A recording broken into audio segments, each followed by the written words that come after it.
50,000 humans slept in the cryo bays below. They dreamed of new lives under new suns. They didn't know they were now exiles, branded for crimes they didn't commit, judged for the actions of ancestors they never knew. The ship carried that weight like a physical burden. The rejection wasn't just political, it was personal. Every person on board felt it. The shame, the anger, the hollow disappointment. They had offered peace and received fear. They had offered friendship and received exile. Jake finally stood. He walked to the observation window. The stars outside were cold, distant. There was no anger in his movements, only resolution. They would leave. They would find another system, another chance. But the sting of this rejection would remain. It would live in the ship's logs, in the crew's memories, in the very metal of the hull. They were the dangerous ones. The ones too violent to live beside others. The label would stick no matter where they went next. 3 hours later, new sensor data began streaming in. The long-range arrays picked up hundreds of unknown signatures approaching the Kepler system. They moved fast with purpose. The tactical officer called it out, his voice tense. These weren't Zephyrian or Corvani designs. They were something else. Something older. The patterns were chaotic, organic. The alien fleet, which had just expelled the humans, now turned to face this new arrival. Their formation shifted from ceremonial to defensive. The rejection was already fading into the background. A new problem was emerging, one that would change everything. Long-range sensors picked up movement on the edge of the Kepler system. Hundreds of signatures moving fast. They weren't broadcasting identification. They weren't using standard drive signatures. The patterns were organic, chaotic. They moved like a school of predatory fish through deep water. The Zephyrians identified them immediately. They were not strangers. They were legends. The Devourers. Ancient texts spoke of these beings. They were not a civilization. They were a force of nature. A species that consumed worlds. Not for resources, not for territory. They consumed because it was their nature. Their ships were not built. They were grown. Living organisms the size of small moons. Their hulls pulsed with internal light. Green acid dripped from their structures. Organic tendrils reached out into the void, tasting space. They moved with a single-minded purpose. Consumption. The legends told of thousands of worlds lost, entire civilizations erased. The Devourers didn't conquer. They didn't occupy. They simply arrived, fed, and moved on. They left behind dead rocks, empty systems. Their arrival meant extinction. The Zephyrian fleet mobilized immediately. Their peaceful exploration vessels formed defensive lines. Their crystal ships gleamed in the starlight. They moved with coordination, with discipline. They were designed for show of force, not total war. The human ship watched from a distance. Their sensors recorded everything. The data streamed across the bridge screens. The engagement began without warning. The Devourer vessels didn't hail. They didn't threaten. They simply attacked. Green energy beams lashed out. They didn't target engines or weapons. They targeted life support. They targeted population centers on nearby moons. The Zephyrian ships returned fire. Their energy weapons glanced off organic hulls. Their disciplined formations meant nothing against an enemy that fought like a natural disaster. The battle lasted less than 3 hours. The Zephyrian fleet was decimated. Ship after ship fell silent. Their crystal hulls cracked under acid attacks. Their crews suffocated as life support failed. The human sensors tracked it all. The cold clinical data told a story of utter defeat. The peaceful aliens never stood a chance. They fought with honor, with rules. The Devourers fought with hunger, with instinct. Outer worlds began to vanish from the scanners, small colonies on barren moons, research outposts on asteroids. The Devourer ships settled over them like parasites. Their tendrils dug into rock and metal. They consumed everything. Organic material, minerals, atmospheres. They left nothing but dust. The process was horrifyingly efficient. A world could be stripped clean in hours. The aliens watched their outer territories disappear. Their defensive lines collapsed. Their communications filled with panic, with despair. For the first time, the Zephyrians understood true monstrosity. They had called humans dangerous. They had feared human weapons, human history. But this was different. This was consumption on a scale they couldn't comprehend. This wasn't war. This was eradication. The beasts they had feared from Earth were nothing compared to this. Human violence had purpose, however flawed. Human destruction had limits. This had none. The devourers would keep eating until there was nothing left. Then they would move on to the next system, the next galaxy. Their hunger was infinite. The human crew watched in silence. They saw the Zephyrian fleet break. They saw worlds die. They felt the shift in the balance of power. The aliens who had rejected them were now facing extinction. Their judgment of humanity seemed small now. Petty. The fear of human adaptability seemed foolish in the face of pure consumption. The new horizon hung in the void, a silent witness to true cosmic horror. The aliens had been wrong about humanity, but they were right about one thing. The universe was far more dangerous than they had ever imagined. Commander Cathari's transmission cut through the silence on the bridge. Her face filled the main screen, the crystal facets of her skin catching the light unevenly. There was no pride in her expression, no formality, only raw, undiluted urgency. She spoke without titles, without protocol. She admitted their catastrophic misjudgment. The words came slowly as if each one cost her something. They had been wrong about humanity. They had feared the wrong monsters. She begged for assistance. Her voice remained controlled, but the strain showed in the tightness around her eyes. She detailed the Devourers' advance, how they consumed the outer moons, how their fleet dismantled Zephyrian defenses like they were nothing. She transmitted live feeds from her own ships, scenes of organic tendrils ripping through metal hulls, of green acid eating away at entire city domes. The efficiency was terrifying. A world could be stripped to its core in hours. There was no negotiation with such a force, no mercy to appeal to. Dr. Ross's sensor data confirmed it all. Her screens showed the biological signatures of the enemy. They were not a fleet in any conventional sense. They were a systemic threat. A single organism spread across hundreds of ships, ancient, relentless. They didn't communicate. They didn't strategize. They simply consumed. Anything sentient, any structure, any resource, it was all biomass to them. A fuel source. Humanitarian pleas would mean nothing. They wouldn't even be heard. The crew faced a choice. They could turn away, leave the Kepler system to its fate. The aliens had rejected them, exiled them, called them monsters. They had every right to save themselves, to protect the 50,000 souls sleeping below, to find another system far from this conflict. It was the safe choice. The logical one. Or they could intervene, fight a war that wasn't theirs, risk everything for those who had just condemned them. It was a moral crucible, a test of what humanity would become out here in the dark. Captain Morrison didn't hesitate long.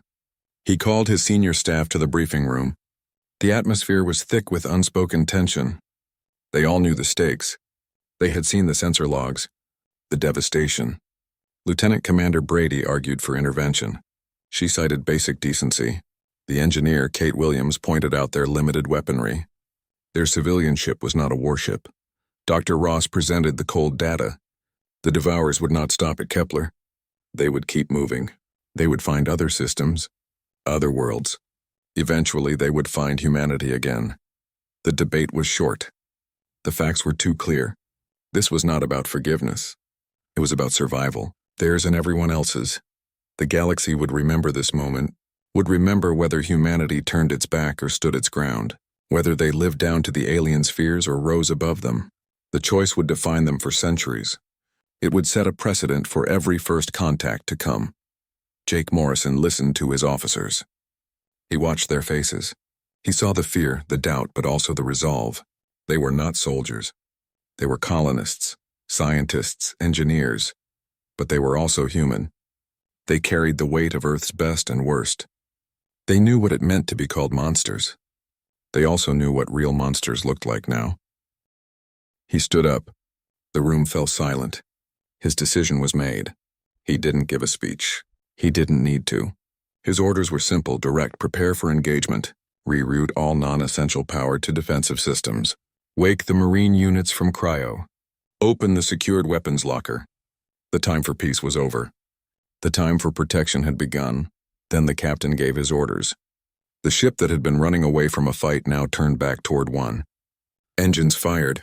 The new horizon changed course, moving toward the Devourer fleet, toward the Zephyrians, toward the very beings who had cast them out.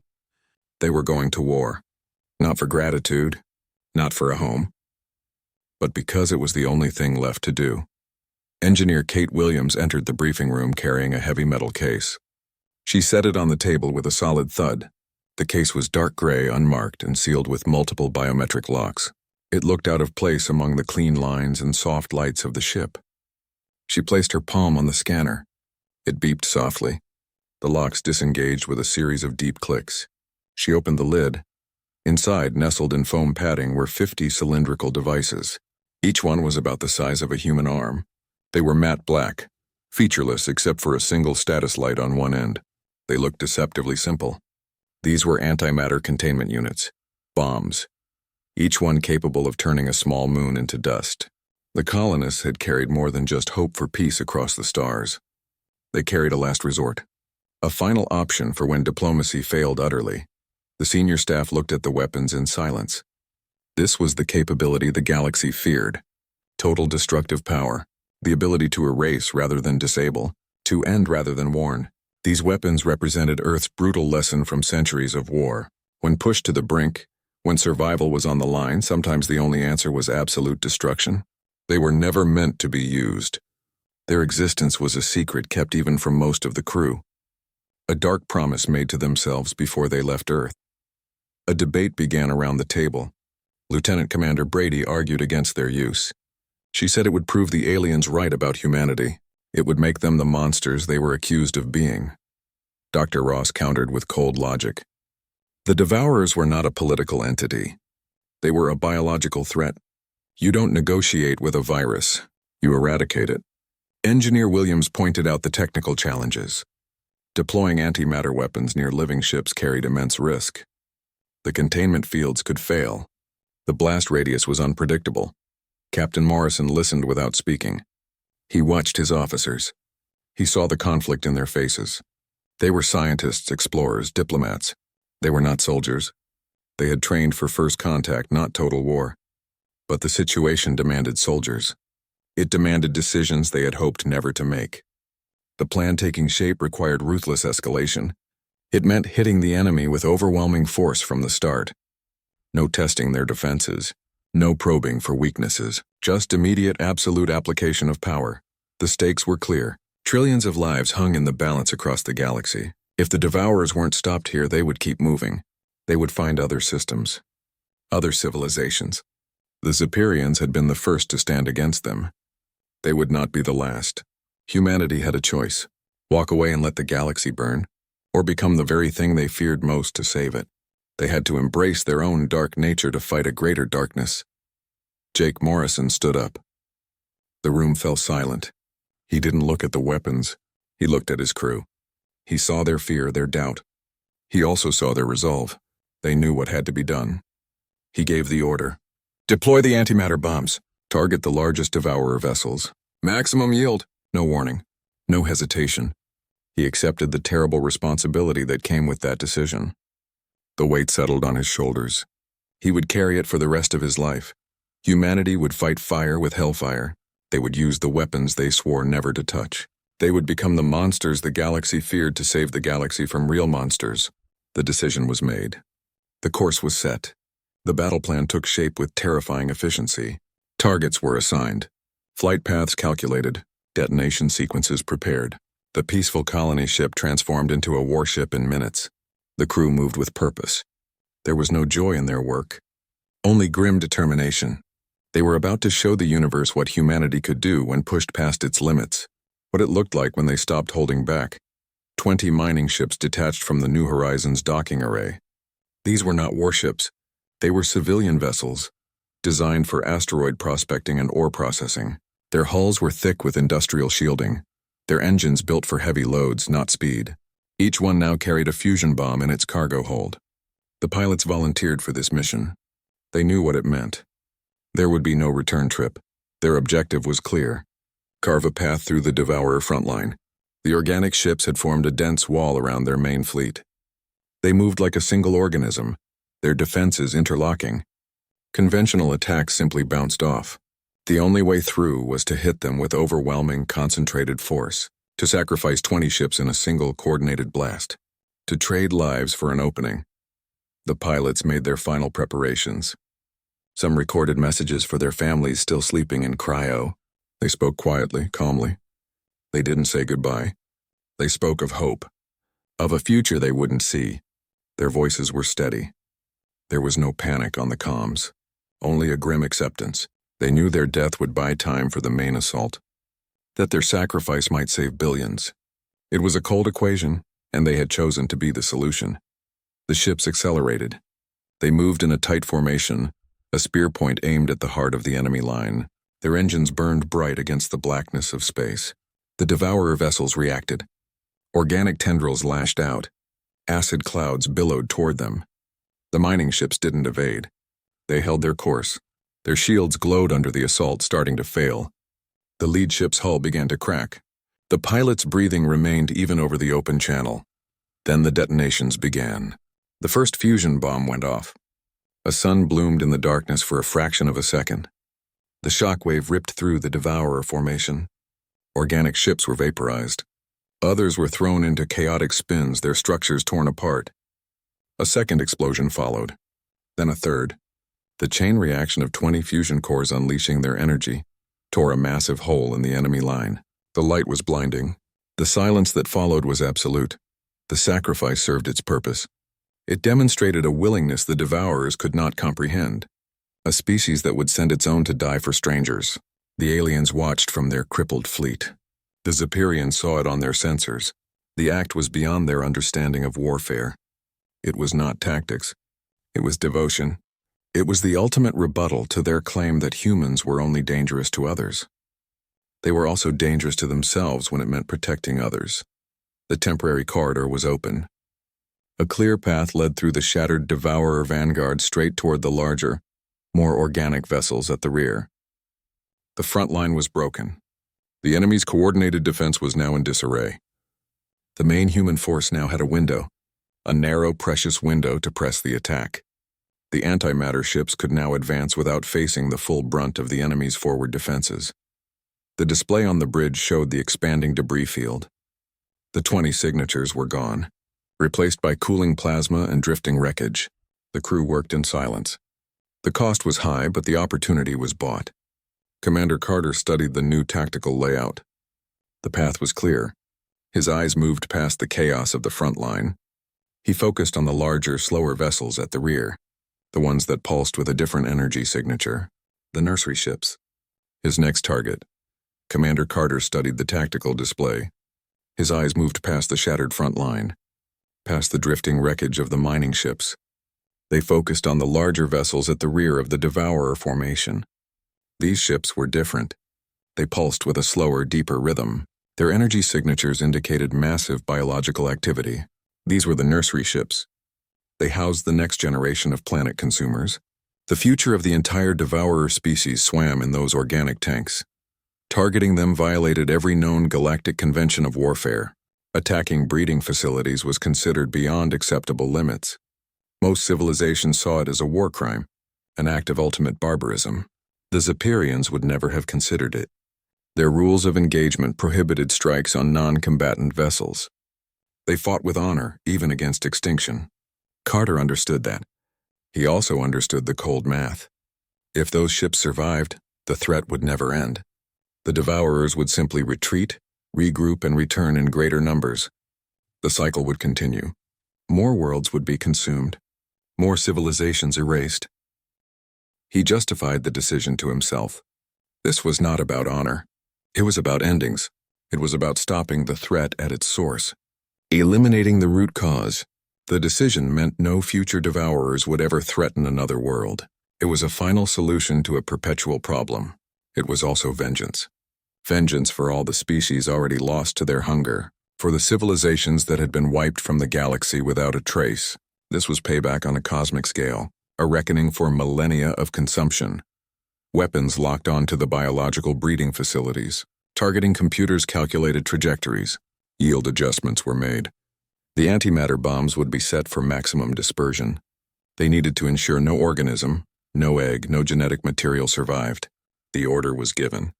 The crew on the weapons deck worked in silence. Their faces were grim. They knew what they were doing. They knew the line they were crossing. There was no celebration, no sense of victory, only the heavy weight of a necessary evil. Humanity crossed a threshold others wouldn't. They accepted the moral burden of absolute war. They embraced the role of exterminators. The aliens had feared human violence. They had called them monsters for their capacity for destruction. Now they were about to see what that truly looked like. What happened when humans decided to end a threat forever, not just defeat it, erase it. The weapon systems showed green across the board. Ready to fire. The nursery ships drifted unaware. Their organic hulls pulsed with life. Soon they would pulse with antimatter fire. At the same moment, down in the science lab, Dr. Ross completed her work. Her team had been analyzing the Devourer biological data since the first engagement. They had found a weakness, a vulnerability in their neural networks. She had engineered a countermeasure, a cloud of microscopic machines designed to infiltrate and disrupt. Her weapon was ready for deployment. It was a silent, insidious thing. It would attack the enemy from within, turn their own biology against them. It was a different kind of atrocity, a scientific one that didn't leave craters but corpses. The timing was impeccable. As Commander Carter prepared to unleash hell from a distance, Dr. Ross prepared to deliver a quieter, more intimate death. Two different approaches to the same problem. Two different moral compromises. The humans were fighting on every level, with overwhelming force and with subtle science, with blatant destruction and with targeted eradication. They were using every tool they had. Every dark lesson learned from their own violent history. They were proving the aliens both right and wrong. They were as dangerous as feared. But their danger had a purpose. It had a target, and that target was absolute. Dr. Ross watched the dispersal sequence initiate from her lab. She had spent the last 12 hours studying the enemy's biological patterns. Her screen showed detailed scans of Devourer nerve clusters. Their communication systems were entirely organic, a complex network of neural pathways that connected each ship to the whole. She found a vulnerability, a specific frequency that could disrupt their synaptic connections. She designed a countermeasure to exploit it. Her creation was not a bomb. It was a cloud, a dispersed field of microscopic machines. Each nanite was smaller than a blood cell. They carried no explosives. They carried disruption codes. Their purpose was simple: infiltrate the organic hulls, locate neural junctions, deliver their payload. They were programmed to target the Devourer's nervous systems with surgical precision. They ignored structural elements. They sought only living tissue. The launch was silent, canisters deployed from the New Horizons science bay. They burst open in the vacuum. The nanites formed a shimmering cloud that drifted toward the enemy fleet. They moved like dust on solar winds, invisible to most sensors. They passed through the Devourer's outer defenses unnoticed. Their organic hulls offered no resistance. The microscopic machines seeped through membranes. They entered ventilation systems. They filtered into fluid channels. The effect was immediate. Devourer ships began to shudder. Their coordinated movements faltered. The nanites attacked neural connections. They flooded command centers. They disrupted chemical signals. The creatures inside experienced something akin to a massive seizure.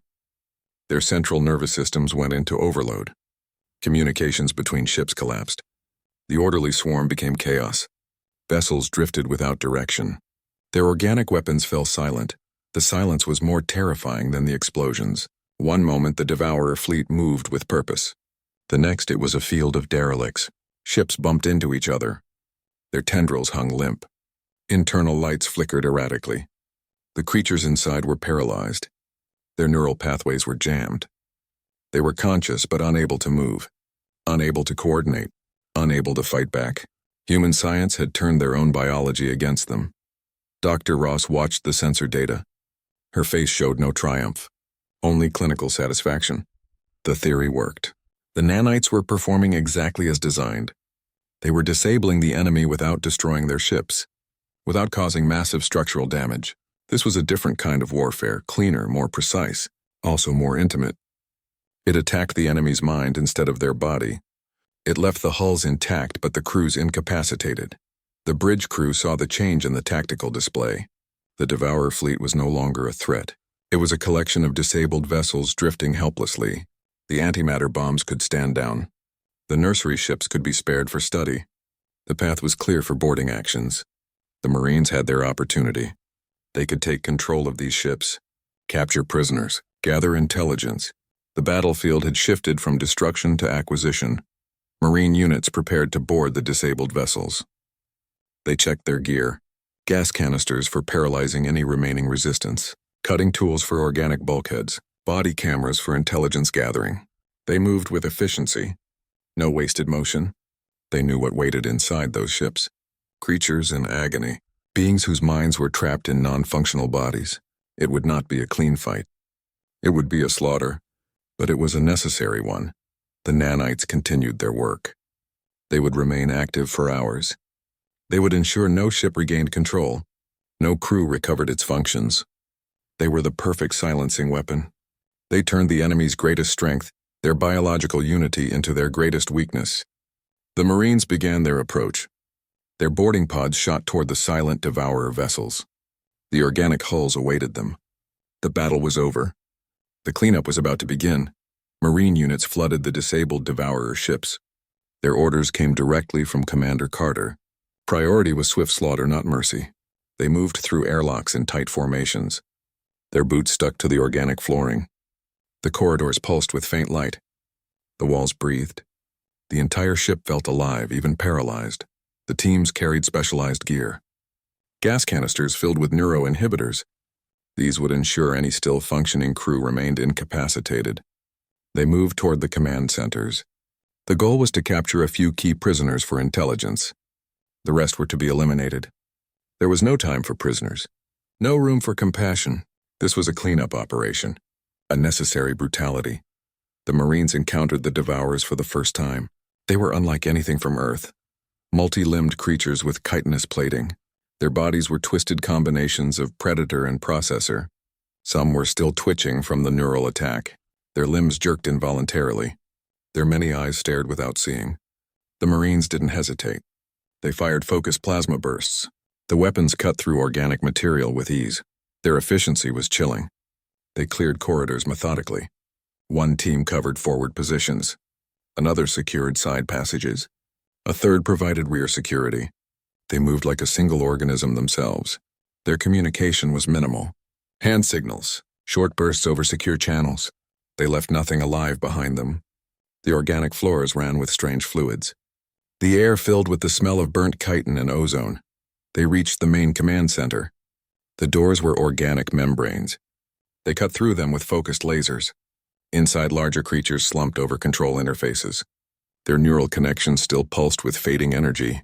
The Marine lieutenant signaled his team. 2 prisoners. The rest eliminate. Gas canisters were deployed. The neuroinhibitor cloud filled the chamber. The creatures slumped further. Their movements ceased entirely. The intelligence team moved in.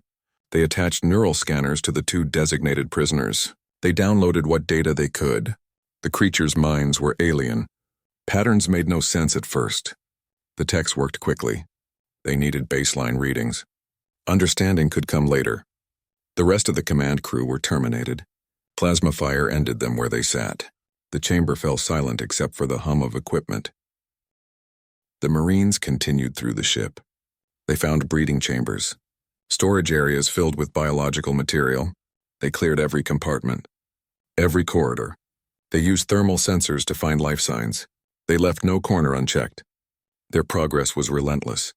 Their purpose absolute. They demonstrated the combat effectiveness the aliens had feared. The precision, the lack of hesitation, the willingness to do what needed to be done. Humanity had been called monsters for their capacity for violence.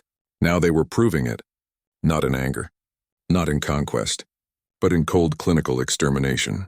They were erasing a threat completely, thoroughly. The Marines knew their job. They did it without celebration, without remorse. They were professionals. This was their duty. To protect their species, to protect the galaxy, even from itself. The last compartment was cleared. The ship was silent. No movement. No life signs. The Marines regrouped at the airlock. They had spent 43 minutes on board. They had terminated hundreds of creatures. Captured 2. The intelligence team had their data. The Marines had done their job. They returned to their boarding pod. The organic ship drifted, empty, lifeless. Engineer Williams watched the Marine pods return on her screen. Her team was ready. They approached the Devourer command ship in a modified shuttle. Their mission was different. Not capture, not intelligence. Total destruction. They carried antimatter charges. Their target was the neural core, the brain of the entire fleet. Their orders were simple: plant the charges, detonate, leave nothing behind. Engineer Williams stepped onto the command ship's surface. Her magnetic boots locked onto the organic hull. The structure pulsed beneath her feet. This vessel was different from the others. Larger, more complex. It housed the neural core that coordinated the entire Devourer fleet. Destroying it would decapitate their leadership. It would turn a coordinated army into scattered individuals. The stakes couldn't be higher. Her team moved with practiced efficiency. They carried antimatter charges in reinforced cases. Their suits protected them from the hostile environment. The organic hull reacted to their presence. Membranes sealed passages. Acid secretions attempted to dissolve their boots. They cut through obstacles with focused plasma torches. The ship fought back like a living creature defending itself. They reached the primary neural juncture. The chamber pulsed with bioluminescent light.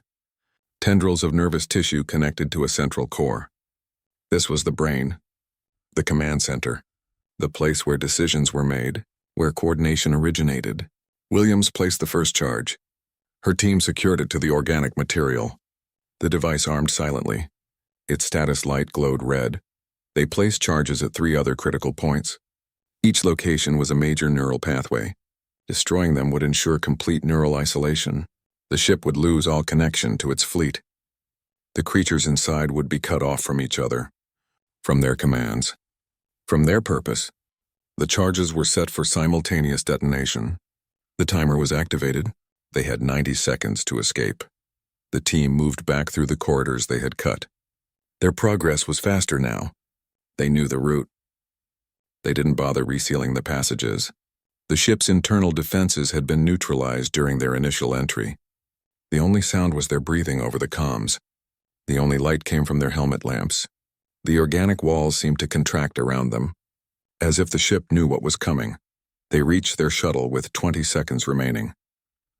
The airlock sealed behind them. Williams didn't wait for full pressure equalization. She initiated launch sequence override. The shuttle detached from the hull. Its engines fired at maximum thrust.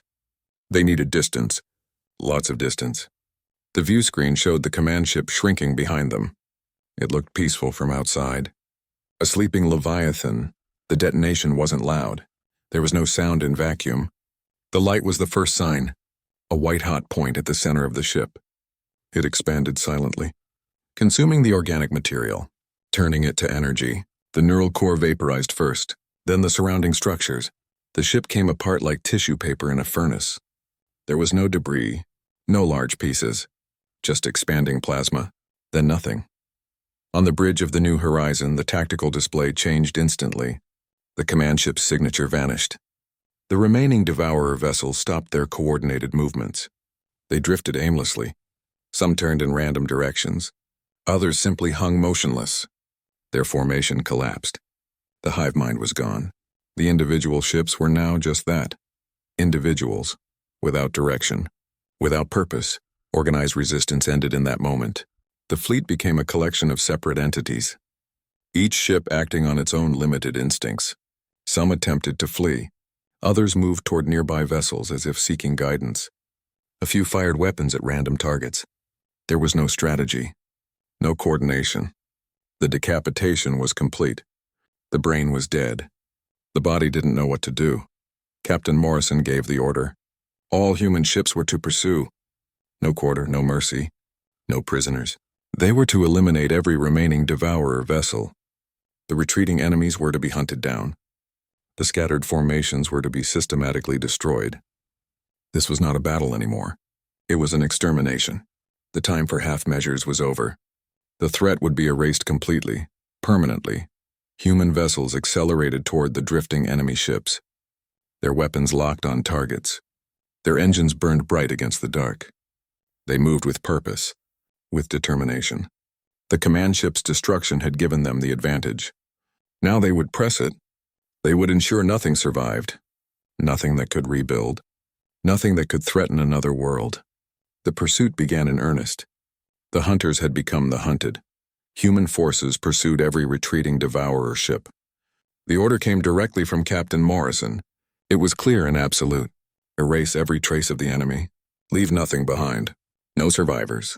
No wreckage to study. No biological material to regenerate. This was total war against a species that consumed worlds. There would be no negotiated surrender. No terms of peace. The devourers didn't understand such concepts anyway. They only understood consumption. Now they would understand extinction. Weapons fired until all enemy signatures vanished from sensors. Plasma cannons tracked drifting vessels. Dowdan locked on targets trying to flee. The human ships moved with relentless efficiency. They weren't angry. They weren't vengeful. They were thorough. Each destroyed ship was one less threat to the galaxy. One less world that would be consumed. The work was methodical, clinical. They cleared sector by sector. The battlefield became a graveyard. Silent. Empty.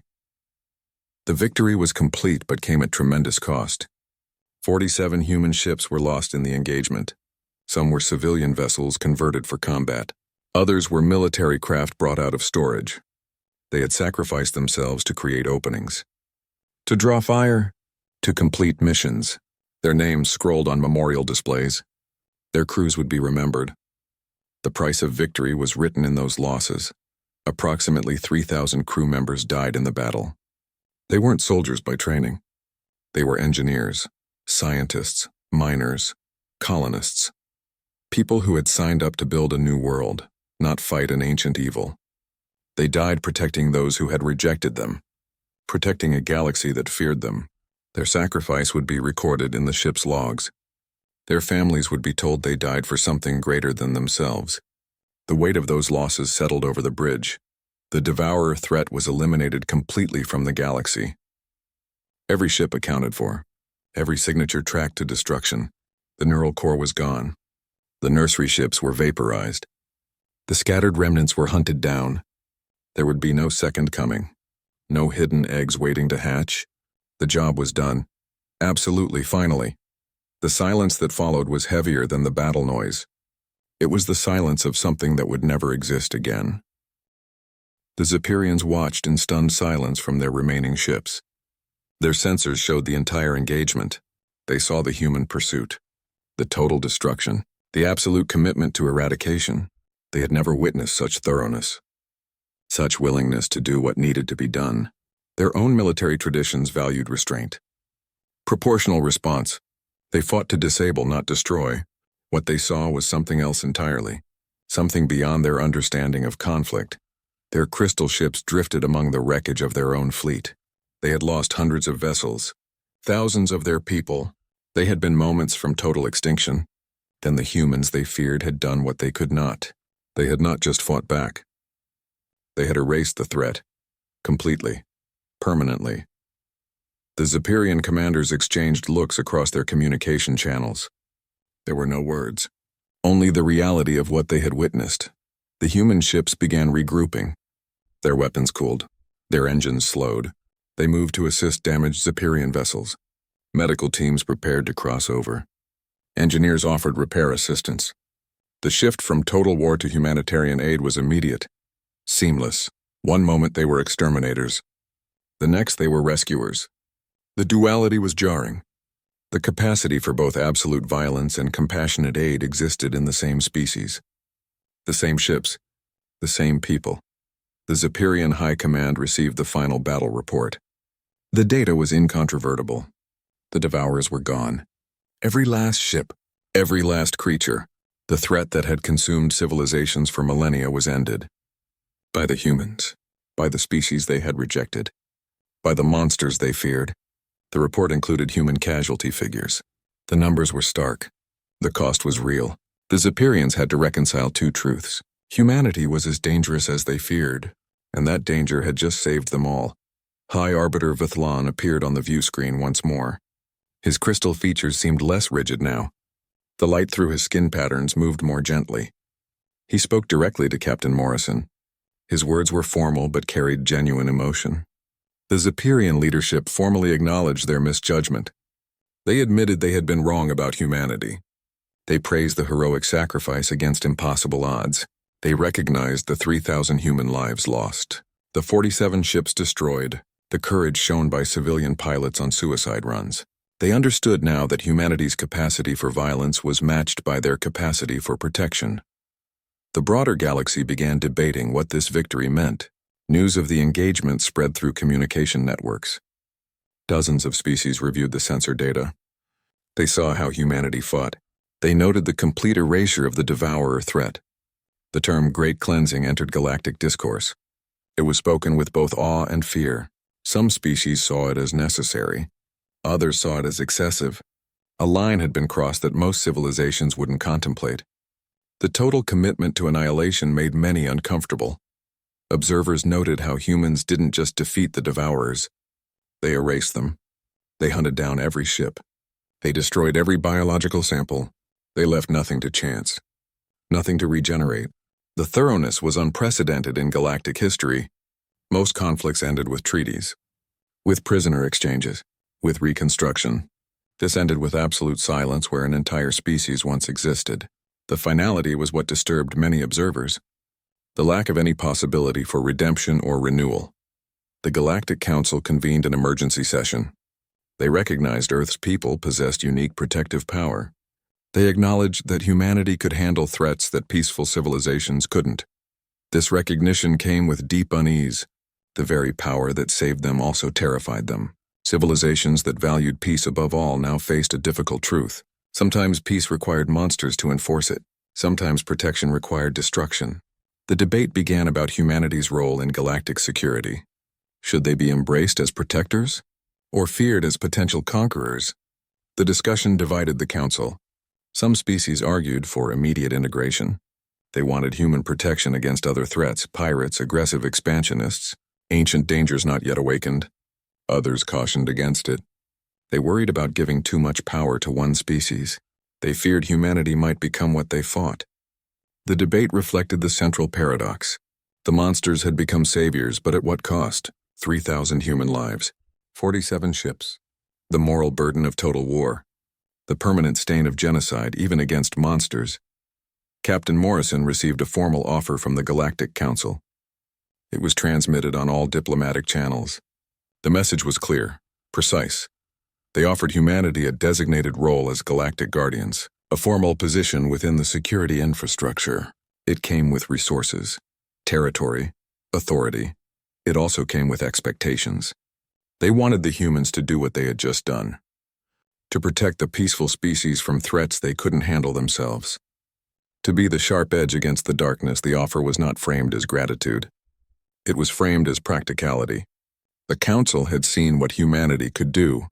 They knew other threats existed in the galaxy. Other devourers might sleep in the void. Other dangers might emerge from uncharted space. They needed that capability on their side. They needed the willingness to do what needed to be done. The offer was generous. It was also dangerous. It asked humanity to formalize their most feared qualities, to become the galaxy's designated monsters. Morrison read the terms with his senior staff. The bridge was quiet. They had just finished mourning their dead.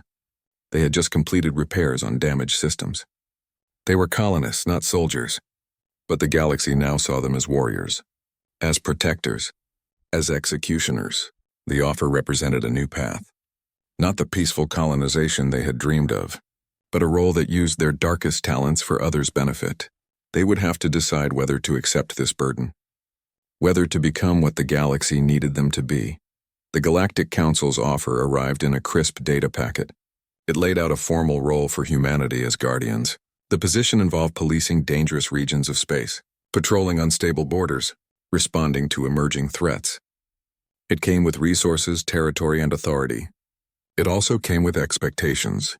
The Council framed it as a protective measure, a necessary service for galactic stability. But to the human crew it felt transactional.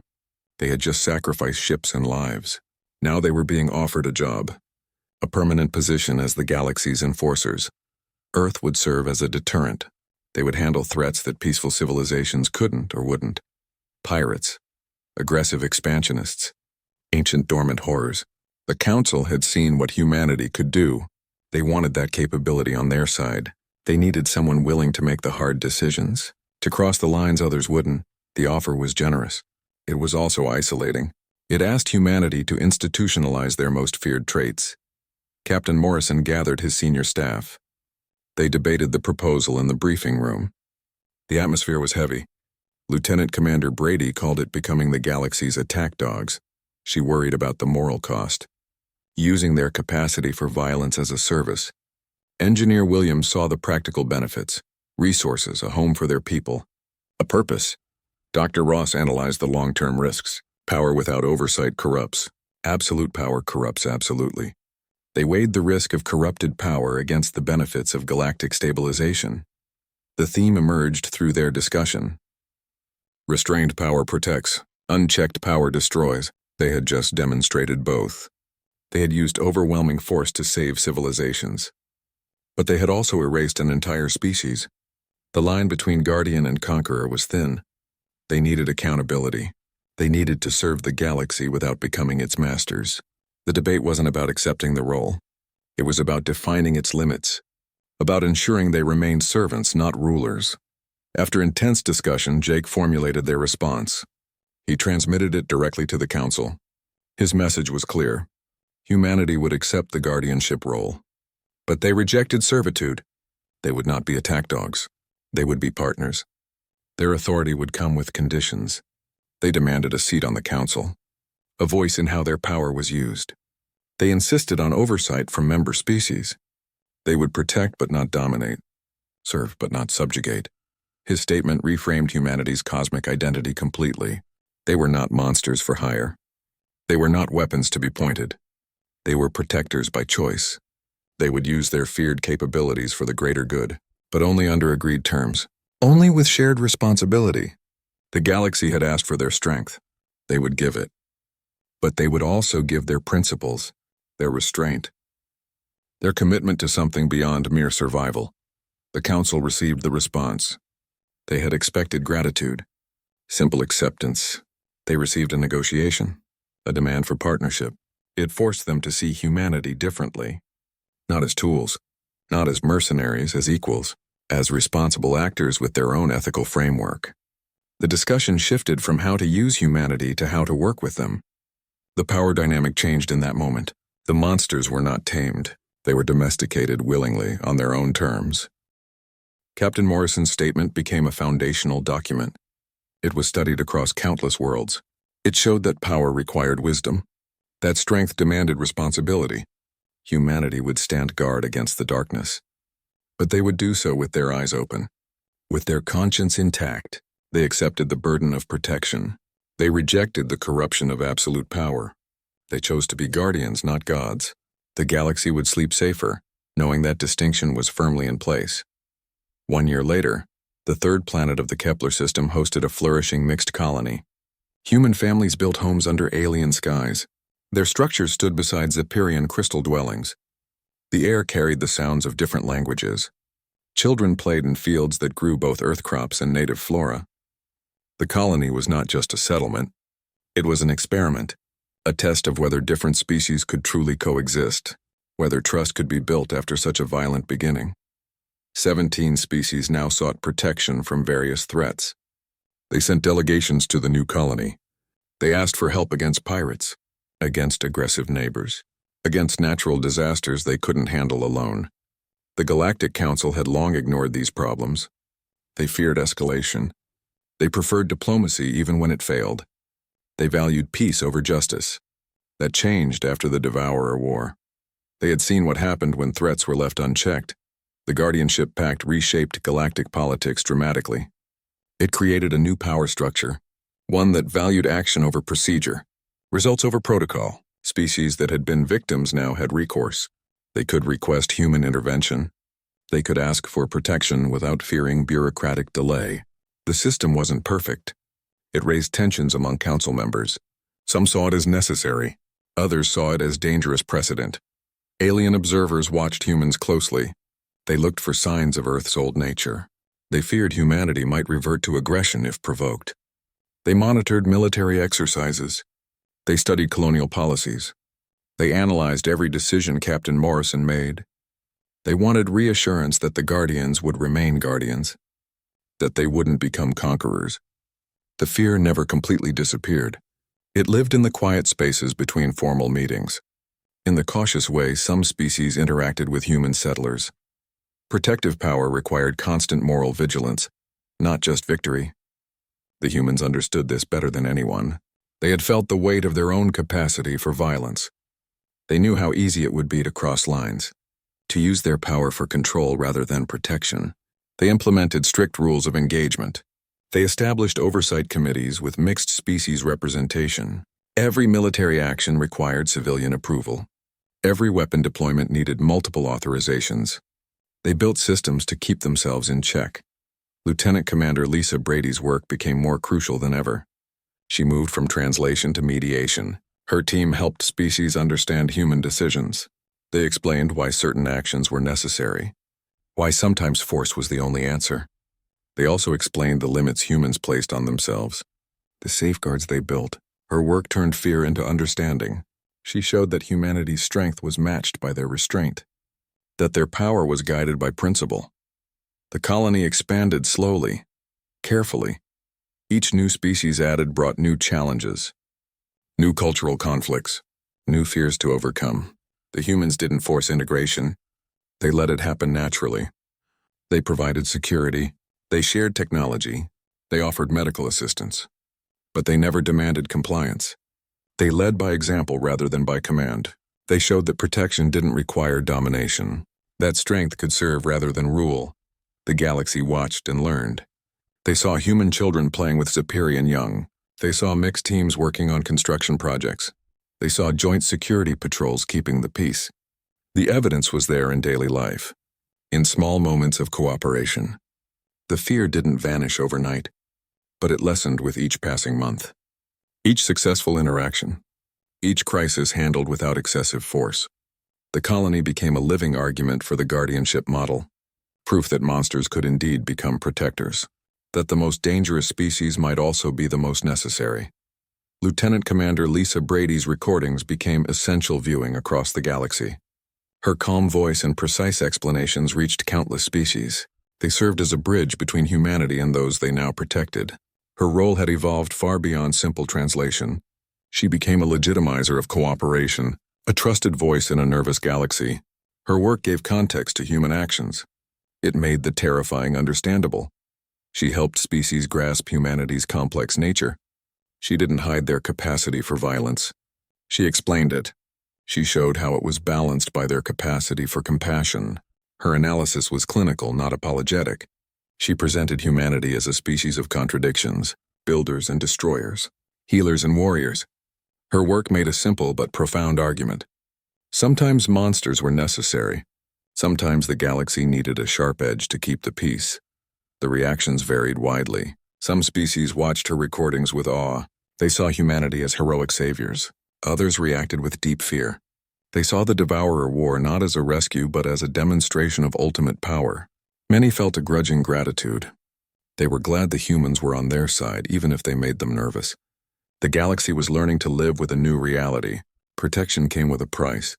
The price was accepting the protector's fearsome nature. Her recordings showed both sides of the human character. Scenes of antimatter detonations wiping out entire fleets, then scenes of medics treating wounded Zephyrians, footage of marine boarding actions brutal and efficient, then footage of engineers helping rebuild alien cities. She didn't shy away from the darkness. She placed it beside the light. She demonstrated how mercy could emerge from monstrosity, how the same hands that built weapons could also build homes. Her voice became synonymous with the new era, an era of vigilance, of watching the darkness for new threats. Her transmissions were studied in alien academies. They were analyzed by military strategists. They were even played in public forums for civilian populations. She turned abstract fear into concrete understanding. She made the human paradox comprehensible. A species that would erase a threat completely would also work tirelessly to protect the innocent. She used clear, simple language. She avoided political rhetoric. She stuck to verifiable facts. She showed sensor logs, battle records, after-action reports. She let the evidence speak for itself. But she also provided the framework to interpret it. She connected human actions to their principles, their restraint to their rules of engagement, their power to their accountability systems. She showed that humanity's strength was not random. It was deliberate. It was controlled. Her legacy was one of careful communication. She turned fear into acceptance through patience and clarity. She never asked for trust. She earned it through transparency. She made the galaxy see that the humans were not unpredictable monsters. They were calculated protectors. Every action had a reason. Every decision had a process. The terrifying efficiency they displayed against the Devourers was not mindless violence. It was applied force with a specific protective purpose. The closing image of her work took shape across 1,000 star systems. It was a picture of a galaxy learning to live with its guardians, a picture of different species watching her broadcasts together, discussing them, arguing about them, slowly coming to terms with their new reality. Her face on a view screen in a distant system, her voice explaining a complex tactical decision, her words turning confusion into comprehension, fear into partnership. She became the human face of galactic security, the calm voice in the midst of crisis, the explainer of the unexplainable. Her work ensured that humanity's role was not just accepted, but understood, that their protection was not just tolerated but welcomed. She built the foundation for a lasting peace. Not a peace based on ignorance, but on knowledge. Not on fear, but on sober, clear-eyed recognition of what was necessary to keep the darkness at bay.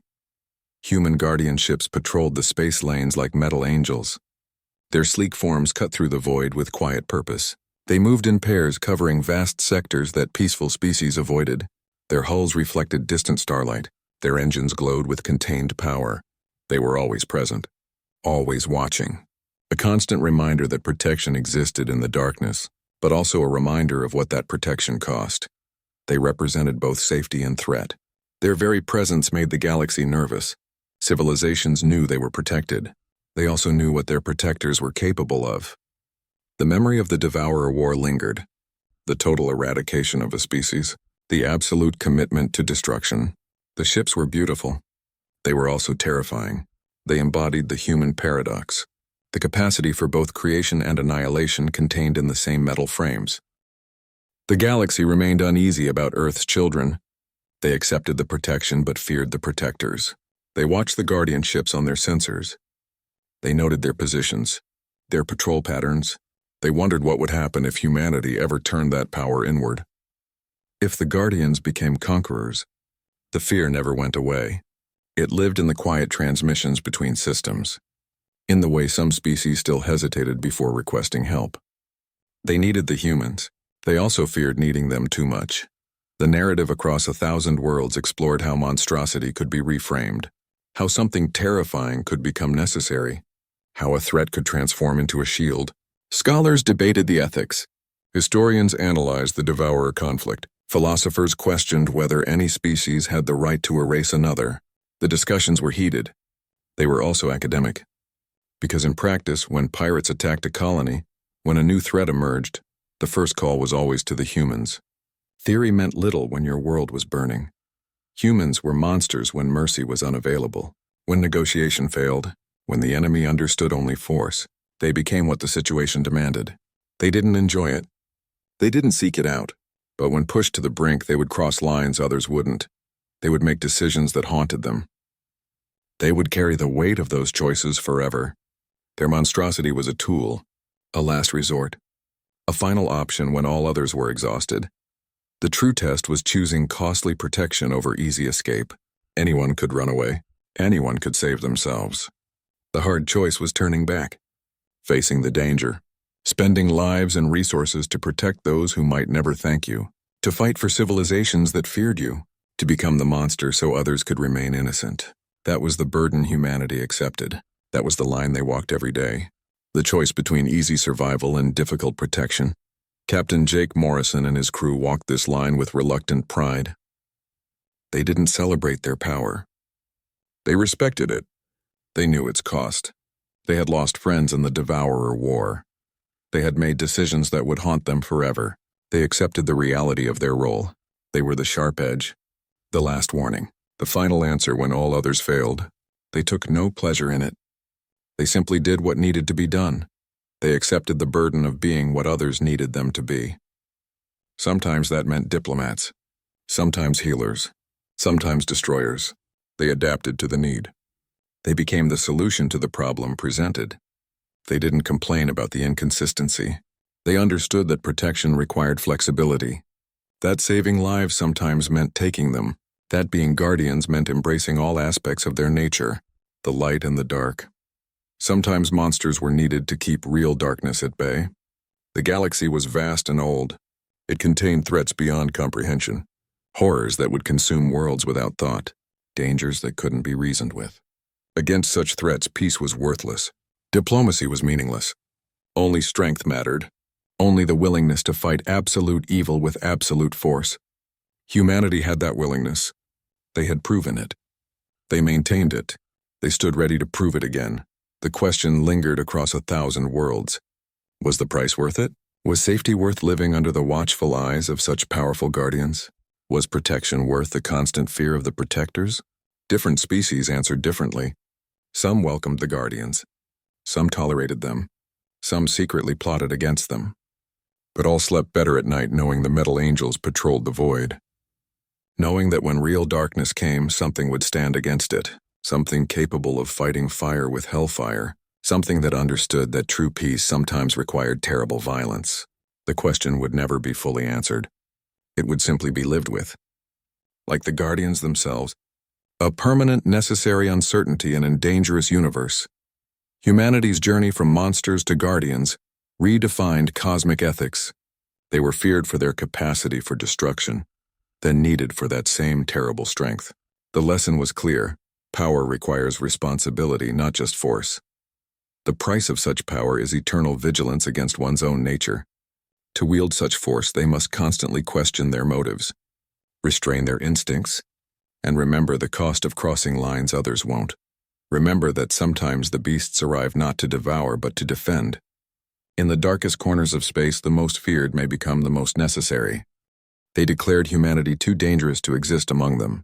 But when ancient nightmares emerged from the void, the very monsters they feared became their only hope. The Zephyrians begged for help against a threat that consumed worlds, forcing Captain Jake Morrison to unleash weapons never meant to be used. What happened next would redefine humanity's place in the cosmos forever. The New Horizon drifted through the black. It carried 50,000 people in frozen sleep. Captain Jake Morrison watched the stars from the bridge. He had spent 20 years traveling the ship away from a dying Earth. His face showed the strain of command. This mission felt heavier than the others. Their vessel was not just a ship, but a city. Entire families slept in the cryobays. Soldiers trained in the simulators. Scientists studied alien soil samples in the labs. The ship grew its own food, recycled its air, maintained its systems. It was a complete society built for one purpose: to start over. Jake's daily announcements echoed through the empty corridors. He spoke of peaceful intentions. He reminded the few awake crew members their goal was trust, not conflict. They carried seeds, not weapons, art, not propaganda. They wanted to show they came in good faith. But the weight of Earth's wars hung over them all. Hope balanced on a knife's edge. You could feel it in the quiet hum of the engines, in the way the crew spoke softly as if afraid to disturb the peace they carried. Every system check, every course correction was done with care. They were carrying the last of humanity. There was no room for error. Then long-range sensors pinged. Movement in the Kepler system, not random debris, structured, organized, ships, cities, lights in the dark where no lights should be. The bridge crew leaned into their screens. Data streamed across displays. Alien vessels moved with purpose. Alien cities glowed on planetary surfaces. Humanity's ordinary existence ended in that moment. They were not alone. The mission they trained for, the speeches about peaceful contact, it all became real. The next phase wasn't about arrival anymore. It was about encounter. Captain Morrison straightened in his chair. He gave the order to slow their approach, to begin broadcasting the prepared messages of peace. But his voice was tight. His eyes stayed on the alien signatures blooming across the tactical display.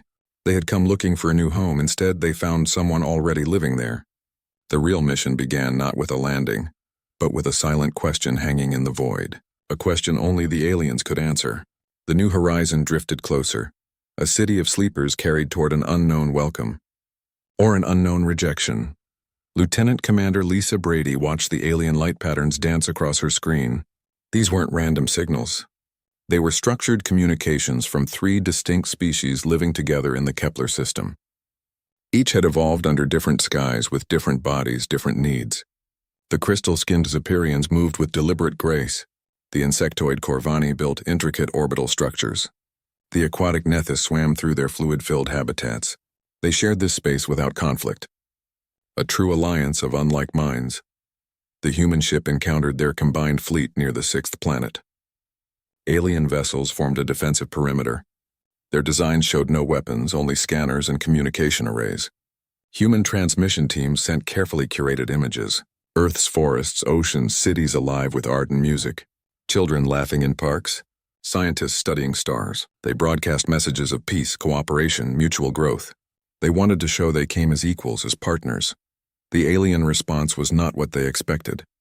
The Zephyrian ships maintained distance. The Corvani patterns became more complex, more layered. The Nethys withdrew slightly. Their caution was palpable even through the void. These species had evolved without Earth's harsh environments. They never needed to fight for territory or resources the way humans had. Their biology favored caution, diplomacy, avoidance of risk. They saw humanity's history of conflict written in their very DNA. Dr. Emma Ross joined the communication effort. She thought explaining human physiology might ease their fears. She described how humans could survive extreme cold and heat, how they could run for hours without rest, how their hands could build tools, create art, perform surgery. She spoke of bone density, muscle resilience, neural plasticity. She wanted to show they were adaptable, resilient partners. Her words had the opposite effect. The aliens saw not resilience but threat. A species that could thrive anywhere, endure anything, create tools for any purpose. They saw predators who outran their prey, survivors who conquered every environment, builders who made weapons as easily as they made art. Every strength Emma listed became another reason for fear. The aliens didn't hear cooperation. They heard dominance. The communication channels grew colder. The alien fleet maintained its defensive formation. Their responses became more formal, more distant. They requested the humans remain at current coordinates. They needed time to consider this new information.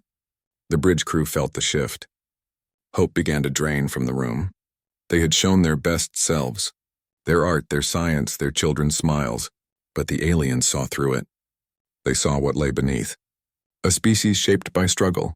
Forged in conflict, the paradox was complete. Humanity's greatest strengths, adaptability, resilience, creativity, became their greatest liabilities. The very traits that let them survive Earth's wars now doomed their first interstellar contact. The aliens couldn't see past their fear. They saw monsters where humans saw pioneers, predators where humans saw protectors. The diplomatic window was closing. The careful messages of peace went unanswered. The images of Earth's beauty faded from alien screens, replaced by risk assessments and threat analyses. Far across space, in the crystalline cities of the Zephyrians, a verdict was being reached. Leaders of three species conferred in silent chambers. They reviewed the human transmissions. They studied the biological data. They saw a pattern they recognized from their own ancient histories. The pattern of a species that expands, consumes, dominates. They reached agreement without needing to speak it aloud. The decision was unanimous. The humans could not stay. High Arbiter Vithlon's face appeared on the main view screen. His crystal skin refracted the bridge lights into tiny rainbows. His voice came through the speakers, calm and final. After days of tense dialogue, the three species had reached their verdict. They spoke with one voice. The decision was unanimous. Humanity was declared too dangerous to remain in the Kepler system. Their history of warfare, their capacity for destruction, it all sealed the judgment. The aliens had studied Earth's records. They saw centuries of conflict, weapons of increasing power, entire cities turned to ash. They couldn't see past that. The specter of human violence overshadowed every peaceful intention. Every image of art, every message of cooperation, it all meant nothing against the weight of that history. The New Horizon was ordered to leave within one standard month. They were to depart Kepler space and not return. No negotiations, no appeals. The transmission ended. The screen went dark. Captain Jake Morrison didn't move. He sat in his command chair, staring at the empty display. His face showed no anger, just a deep weariness. 3 years of travel. 3 years of hope, all ending in a single declaration. They had crossed the void only to be turned away at the door. The ship began its turn. Engines fired gently, pushing them away from the alien fleet. The Kepler system receded on the screens. The planets they had hoped to call home grew smaller. The mood on the bridge was heavy, silent. Crew members avoided each other's eyes. They had failed. Not just as explorers, but as representatives of their entire species. They had carried the last of humanity across the stars only to be labeled monsters. Dangerous. Unwanted.